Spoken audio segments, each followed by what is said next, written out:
She'd put my hair in a gold pouch, waiting by the window on her broom.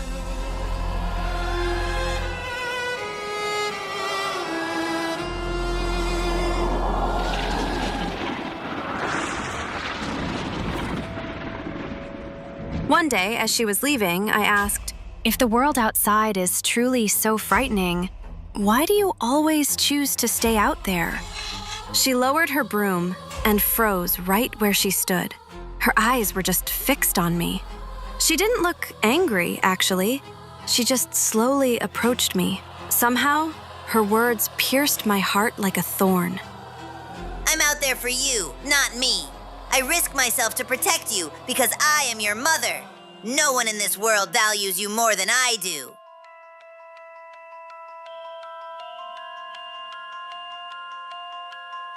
I felt guilty and regretted asking the question.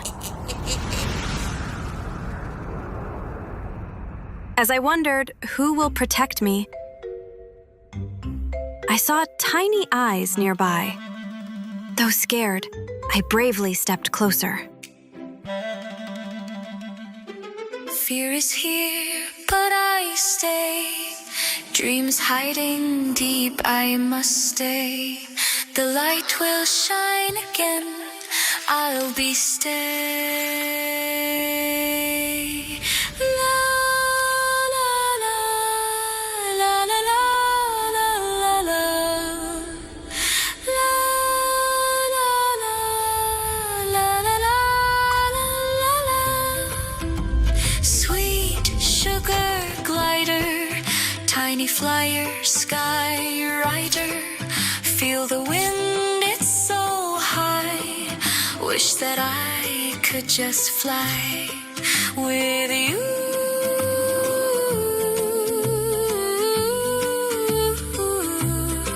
With you. I wish. La la la la la la la la.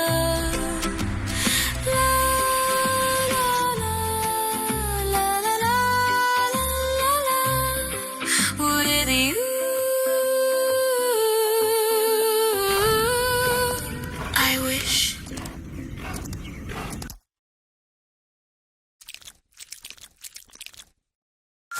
As I hummed my melody, my voice drifted on the breeze and reached another. From that day on, my song wasn't just my own. Now, that handsome prince was just a whisper away. My song reached the prince while he explored the endless forest.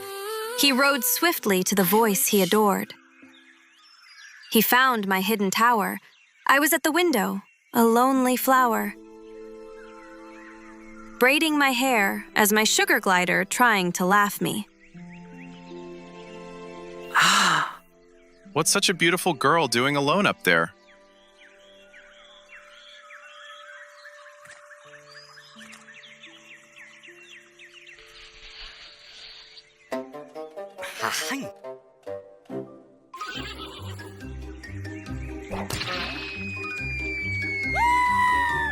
The prince still had many questions.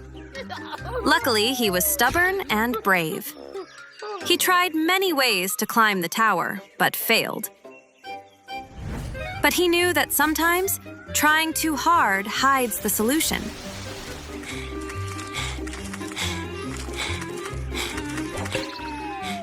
Because solving the tower's secret wasn't easy. As he sat thinking, a rustle made him hide behind a tree. He couldn't believe his eyes when he saw Camilla, the infamous witch. Rapunzel! Let down your golden hair! It's me, your mommy!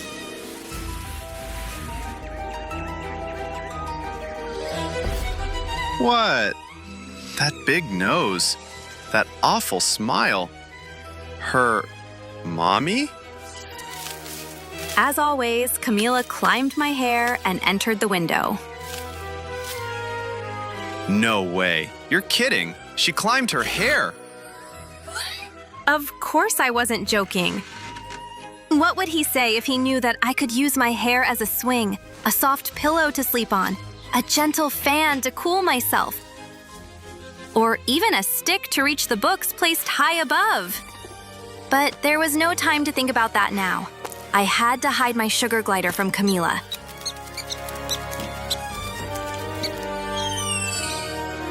I'm in a bit of a hurry today, Rapunzel. I can't stay long. I have things to do. All right, Mother, as you wish. Mother, tell me, if you already have a flying broom, why do you still use my hair to climb up to the tower? I made the mistake of asking that. But isn't it true? Everyone who hears this story would ask the same question. You don't really understand these broom matters. My dear broom has a special trait. It can only take off from high places. Think of flying squirrels. Though, how would you know anything about flying squirrels? Never mind, Rapunzel. Don't trouble that pretty little mind of yours. Never leave the tower, and don't talk to anyone. Not that anyone would want to talk to you anyway. Now, arrivederci.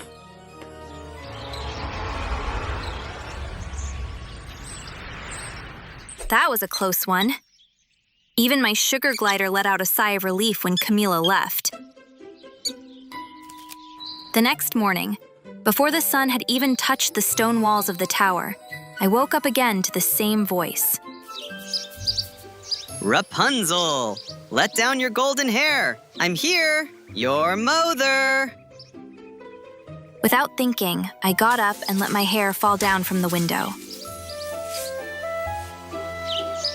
But this climb felt different, softer, gentler.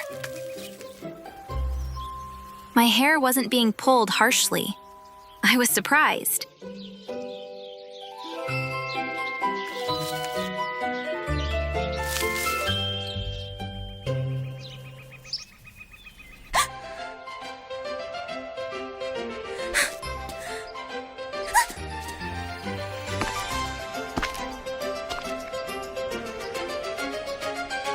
Don't be afraid. I'm not a monster. I'm the prince of this land. A prince? Yes, I would never hurt you. My name is Eddie, Prince Eddie. And you must be Rapunzel? Yes. Why did you come here? How did you find this place? I mean, no one has ever... The fear inside me. If you're not planning to throw me off the tower, I'll tell you, Rapunzel. Slowly turned into curiosity. He even had a horse and a compass.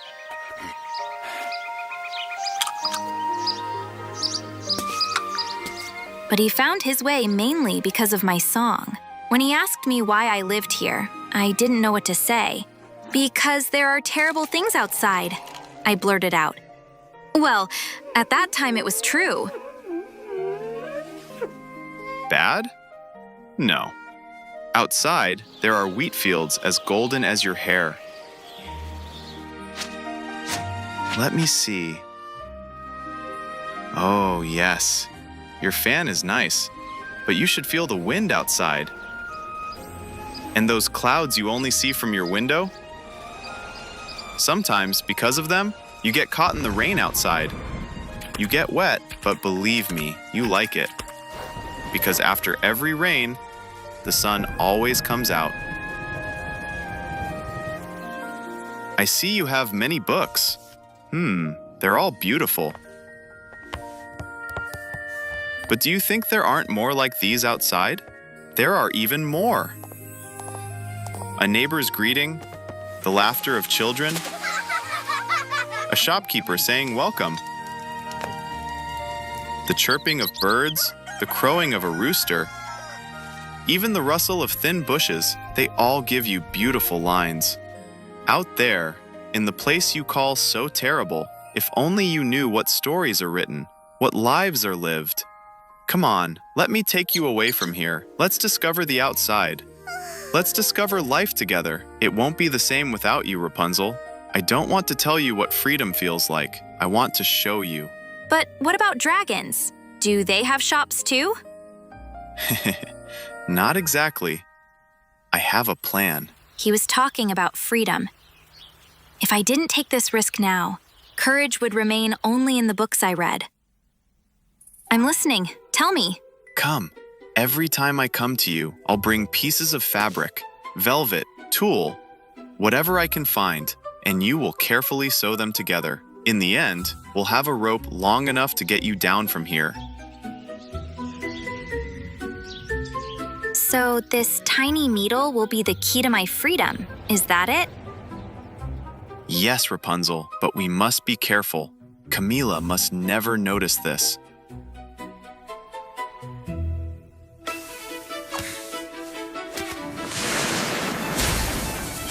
Days were passing, seasons were changing. The prince would visit me, climbing the tower by holding on to my hair.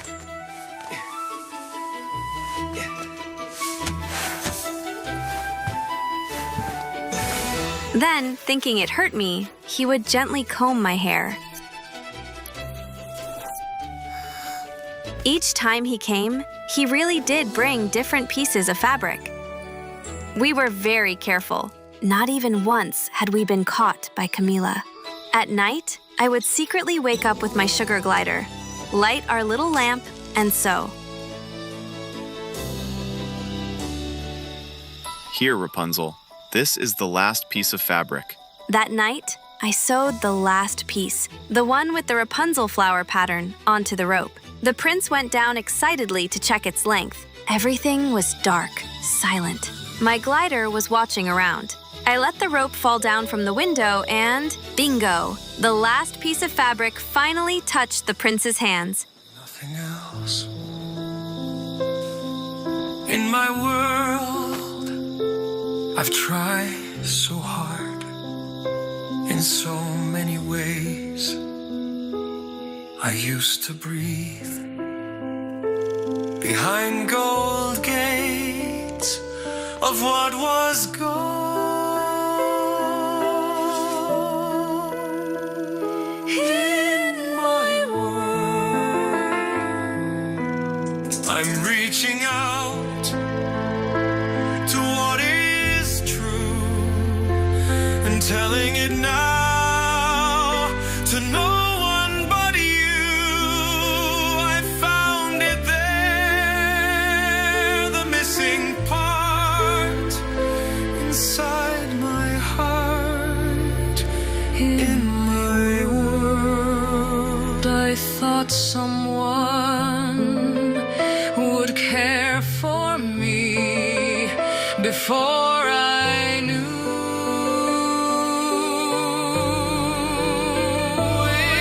In my world,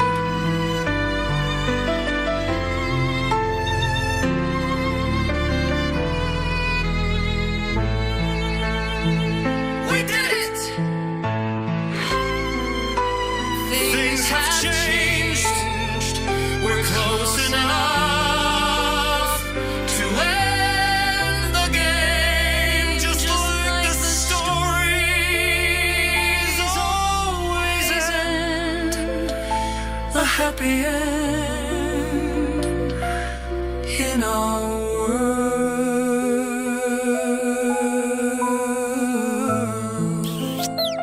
Sleep peacefully tonight, Rapunzel. I'm on watch. I will protect you. Rapunzel! Let down your golden hair! It's me, your mother!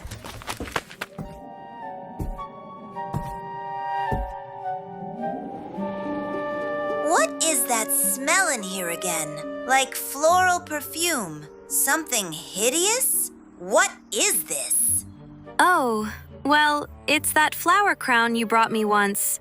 It has started to rot. Ah, of course, of course. Flowers are destined to decay.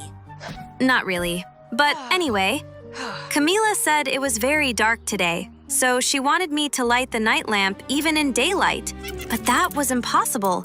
My sugar glider was inside it. I quickly made up an excuse. The lamp, it exploded yesterday. Oh no, I mean, you always said there was some bad energy here. See? Of course it exploded. I knew it would. Ha! Then let's go by the window, and I'll comb your hair, Rapunzel. Come on. My heart was beating like it was in my throat. You are so valuable, Rapunzel. My dear girl, I know many people who would want to buy you. Maybe one day I should sell you to someone else. Yeah, just joking, just joking. I wasn't laughing. From the pain, my eyes narrowed. For a moment, she pulled my hair so hard that I couldn't stop myself and shouted, "Ah! The prince doesn't do that.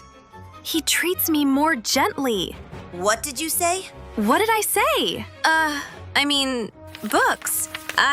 Sometimes the lines from books get stuck in my mind. Did you let someone into this tower? Tell me the truth. Did you meet someone? Who is it? Where is he? How did you bring him in? No, of course not. Who could even find me here? I spent years protecting you from bad people, Rapunzel, my golden-haired one. Do you understand? I protected you from lies, from those who look kind but do evil, from traps. But you, Rapunzel, you... Camilla's eyes narrowed. Her voice grew deeper, and she gripped the comb tightly. I could see her anger rising in her eyes. She was shouting at me, saying, Now! Right now! If there is anyone in this room, show yourself! Even when I told her no one was there, she didn't believe me. She had already caught the scent. All right, so we're playing hide and seek, huh? Hippity hop. Ah! Hippity hop. Ha! Ha! At last, she turned to me and said, These hairs seem to be a burden to you. Let's cut them and be done with it. She came toward me with her golden scissors. Stop! You wicked witch! Stop! I caught you. You're it. You're both liars and cowards. By the time the prince revealed himself, my hair had already been cut. It felt like I had become someone else.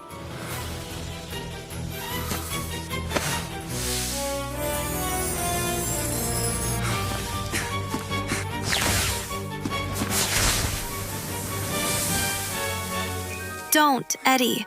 My mother is a witch. We can't fight her. Go, leave now.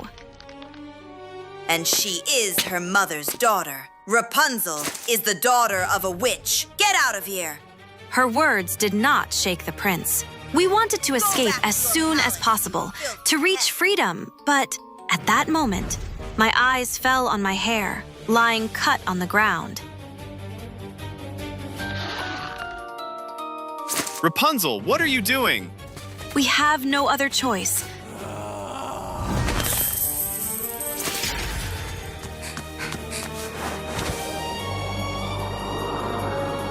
Come on!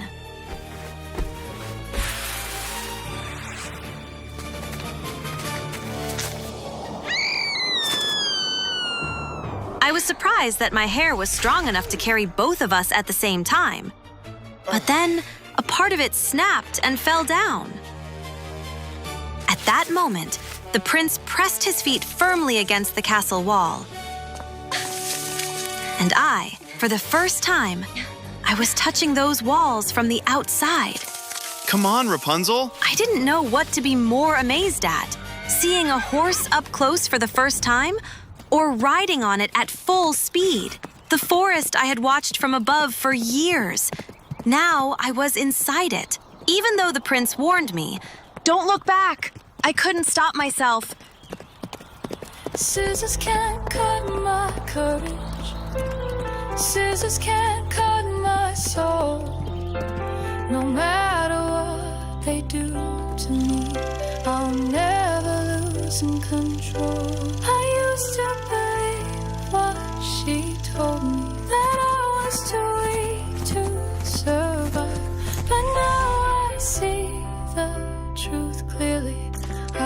was born to be alive.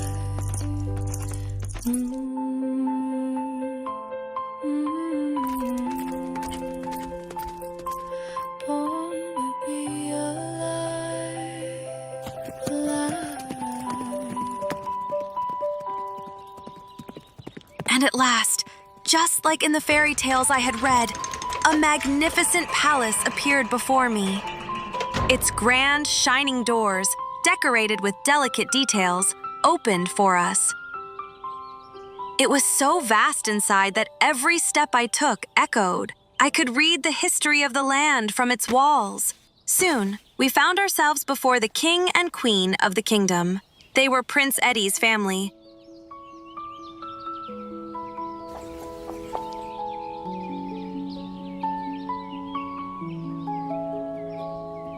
They hugged their son tightly and looked at me with curious eyes.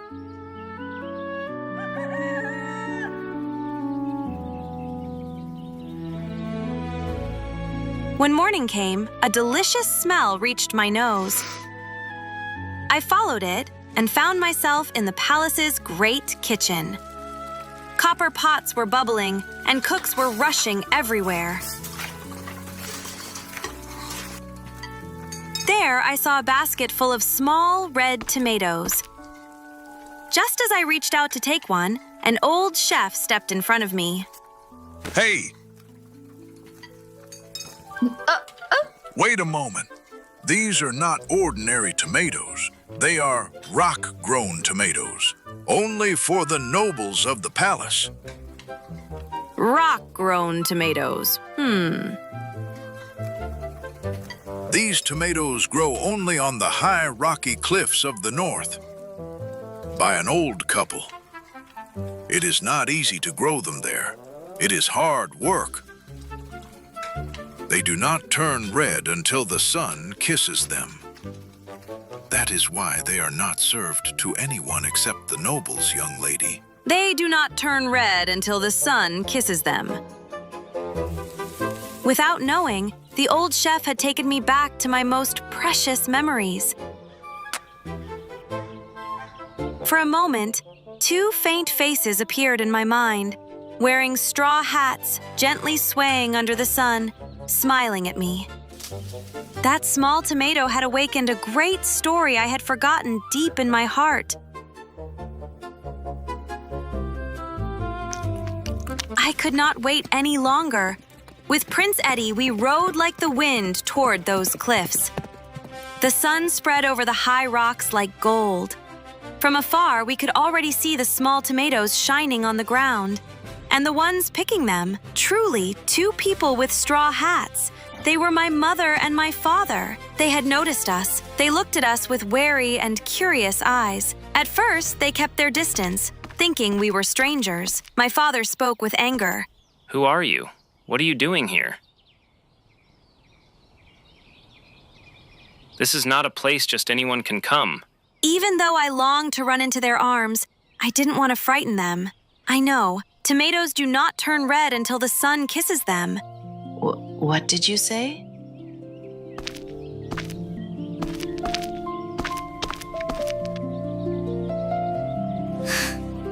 Mother. Father. For the first time, my heart felt this free and full of love. My family. I had found my family. I was no longer alone. But, you know, in fairy tales, what happens to the villains is always revealed at the very end. But the villain in this story was different. Centuries ago, when Camila was still 300 years old, yes, 300, she made a bargain with a darker sorcerer to become a queen witch. But that sorcerer broke his promise and cursed her. If she ever touched something that wasn't gold, she would turn into stone until she touched gold again. From that day on, Camila could not live a single day without gold. The more gold she had, the easier it was to suppress the curse. That is why my hair became her most precious treasure. She could boil every strand in her cauldron and turn it into gold, and keep the curse away.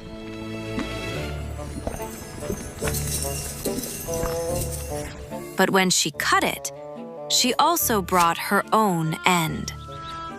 Now, in the tower where she once held me captive, her body had turned to stone, unable to move, and in time, the whole tower disappeared among giant trees and creeping vines, with Camila trapped inside. What happened next, Mom? Could the witch never come out again? No, my dear, she never could. Because in fairy tales, villains always fall into the traps they set themselves. Like the big bad wolf, right? Yes.